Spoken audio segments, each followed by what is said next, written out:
On February 24, 2022, the world watched as Russian forces launched their invasion of Ukraine. The Kremlin believed Ukraine would fall within 72 hours, but Russian military forces quickly struggled due to poor logistics and strong Ukrainian resistance. The Russian advance became the most brutal and deadly conflict in Europe since World War II. Nearly 1 million casualties have been reported as of 2025. The eastern regions, once filled with green forests and farmland, now look like cratered battlefields similar to World War I killing fields. Urban warfare in cities like Mariupol and Bakhmut has been compared to the bloody street battles of Stalingrad. This conflict has become a terrifying example of modern warfare reality. Everything is recorded, with videos going viral on social media platforms. There was once a time when war news came only through newspapers with basic descriptions. Now we can watch soldiers fight hand-to-hand combat. Soldiers take shelter in trenches while small military drones drop explosives from above. The sound of small propellers overhead has created a new form of PTSD. But this war has produced something similar to other conflicts. With all the death and destruction, soldiers on both sides have begun sharing strange and unexplained supernatural stories. These are true stories of paranormal encounters experienced in Ukraine. While large-scale combat began with the 2022 invasion, the war really started in early 2014. Vladimir Putin seized the Crimean Peninsula under the pretense of protecting ethnic Russian populations. As Ukrainian troops battled separatists, Western private military contractors worked secretly to counter Russian operatives, many believed to be legitimate Russian special forces unofficially deployed on Ukrainian soil.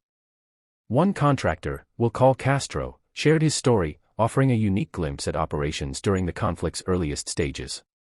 Castro writes, "I did 4.5 years as a security contractor working for one of the larger U.S. defense contracting firms. The need arose in 2014 with the Crimea invasion.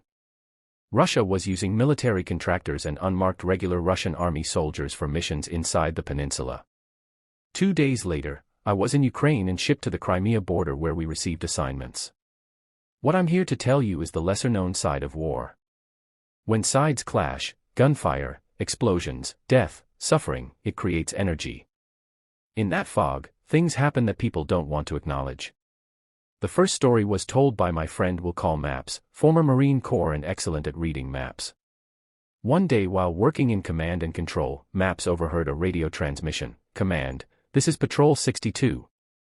We are taking heavy contact along the northern road. Platoon 62 comprised 2 squads of 12 men each. According to Maps, P-62 called in at 14:45 hours notifying command they encountered heavy incoming fire. At 14:52, they called again advising one truck was hit by explosives and all 5 occupants were injured but ambulatory. Command began reaching out to other platoons for assistance but had no luck. Multiple attempts to contact P-62 failed. 2 hours passed, then the last call came in at 17:09 saying they were all wounded, some dead, and needed medevac. Command found enough troops to assist. 60 additional contractors formed a quick reaction force and were sent to help. At 1800 hours, the QRF arrived only to find all 24 men dead, their bodies in various locations. But some things didn't add up. Locals stated a firefight started around 14:45. The gunfire stopped after only about an hour, with attackers making an aggressive push. Around 1600 hours, locals went out and checked on the contractors after attackers left. They said they found several men still alive, but their attempts to resuscitate them didn't work. Locals said they stayed only about 20 minutes and were adamant all 24 contractors had passed away before they left. So the question is, if locals confirmed all men were dead by 1600 hours, who made the last call an hour later at 17:09 saying they needed medevac? While en route to an assignment, units reported seeing a village about half a mile east from the main road. Our maps didn't show this village, so we decided to search it. My squad of 10 and another 10 guys dismounted and approached the village. We identified a gas station, about 25 homes and apartments, and other structures. We cleared each building, finding deceased people along the way. The village was left almost untouched despite the dead. As we wrapped up the search, the other squad came out with 2 children and a dog. They were emaciated, clearly starved. Later I talked to the guys who found them. The men, I'll call them Delta, Tango, and Papa, came to an apartment door that was firmly locked. They prepared to breach it with a Halligan tool. Suddenly, the door simply popped open before they could get the bar in the door jamb. From inside, all three heard what they perceived as an elongated whisper in Ukrainian. When they entered the apartment, they found the two kids and dog in the living room closet, covered by thick clothing. A woman was found in a bedroom. She'd been dead at least several days, her injuries believed due to brutal assault. What stands out is the locked door. All three confirmed it was locked and they were about to break it down before it simply popped open. I believe that woman, in whatever form she was at that time, was hanging on, watching after her kids. Perhaps she realized our guys could save her children and open the door. When Russian forces launched their invasion in winter 2022, many foreigners quickly moved to aid Ukraine's defense. The Ukrainian International Legion members have participated in several major engagements and have also had eerie brushes with paranormal phenomena. An anonymous International Legion member shared this story: "I served in the Ukrainian Foreign Legion. Our position was a little house on the edge of a small village near the Kharkiv-Luhansk Oblast border. The place was like something from an apocalypse movie. Everything seemed on fire all the time. Since it was winter, the snow was knee-deep. Add constant shelling and aircraft, it was a tough place to be. One night I was on watch, looking east. Earlier that morning, I confirmed the location of 2 Russian bodies that our squad killed. They were part of a reconnaissance element. One of our guys cut them to ribbons with a machine gun. As I was scanning with my night vision goggles, I saw 2 shapeless black shadows rise up from the ground where these corpses were and drift further up the road past our position.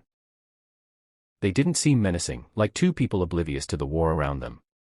I chalked it up to exhaustion and fear. But then the guy I was on watch with, our team medic and an actual medical doctor, whispered with shock and terror, "Do you see that?" Surprised to find I wasn't the only one seeing these things, I replied yes. He said, "No, I think the time for that has come and gone. Just let them do their thing." So we watched these 2 black figures moving down the street. Eventually they floated back over to the bodies and sunk back into them. The following night I was on watch again, observing out the south window. I had a thermal scope and kept wanting to look down an alleyway. As I was looking, I saw a white shape in the thermal feed, clearly a person. I could make out the distinct shape of the Russian helmet and magazines on his chest rig. But no heat signature. I had the thermal on black hot, so a person should have appeared black, not white. So this guy was colder than the frigid air around him. I couldn't see his breath either. I could have put a round in this guy, but I didn't want to draw unnecessary attention. So I just watched this extremely cold Russian train his weapon on me for an hour or so. We had another barrage, and when I looked back down the alley, the Russian was gone. I'm a Christian. I believe the dead have no account for the living. But I can't explain what I saw that night. Castro said really stands out. As for supernatural and warfare, he says, when you have so much energy being expended, gunfire, explosives, yelling, loss of life and limb, that has to leave something. Friction creates heat, flowing water creates force, wind creates movement. War and violent death creates something, or at least feeds something. It's an interesting thought, almost a scientific application for the paranormal. People who see things like this are going to try to make sense of it. The war in Ukraine is horrific, but like all others, inevitably it will end. War is an ugly thing. The land will heal, cities and towns will be rebuilt, along with the shattered lives of families who remain. But stories like this really make you wonder about the dead. What happens to them? These stories provide a much closer perspective on the war itself, a first-hand account of what was actually happening on the ground. When you hear about war, you're usually getting a bird's-eye view. But these stories put us on the ground, walking through the experiences of the individual. It's easy to get caught up in headlines, politics, military strategy. But behind all that are real people, and real lives being shattered by war, families, homes being destroyed. This content, whether you believe in the paranormal or not, is a constant reminder of the human cost of conflict, both for people who died and for survivors. It's a look into the mind of somebody on the ground there. Even if you don't believe in the paranormal, this is still a fascinating look into the human mind on the front lines of war. These stories stick with them. The lingering question is, what happens to the dead? But there's also the question of what becomes of people who have these strange experiences and spend the rest of their lives with unanswered questions about them.